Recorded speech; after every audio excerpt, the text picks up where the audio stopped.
చిత్తూరు జిల్లా పొన్నగల్లులో విషాదం చోటు చేసుకుంది. అనారోగ్యంతో మృతి చెందిన తండ్రికి కొడుకు అంత్యక్రియలు చేసేందుకు నిరాకరించాడు. తండ్రి వల్ల ఎలాంటి లాభం లేదనే కారణంతోనే అతడు కడసారి చూపునకు కూడా రాలేదని బంధువులు తెలిపారు. దీంతో గత 15 ఏళ్లుగా తండ్రి బాగోగులు చూసుకుంటున్న పెద్ద కుమార్తె నాగరత్నమ్మే దగ్గరుండి తండ్రికి తలకొరివి పెట్టి కడసారి బాధ్యతలు నిర్వహించింది.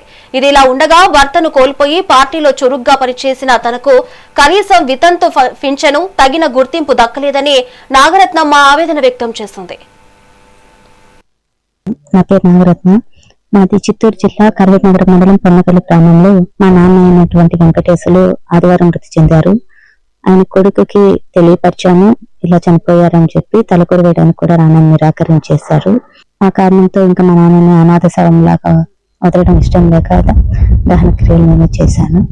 మా నాన్నకి కానీ మాకు కానీ ఎటువంటి పాస్తులు ఏమీ లేవు. నాకు భర్త చనిపోయే 1.5 సంవత్సరం అవుతుంది, కానీ పింఛను కూడా నాకు లేదు.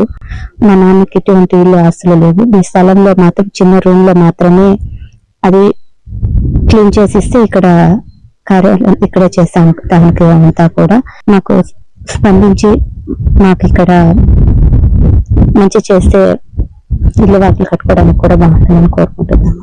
నా పేరు నాగరత్న.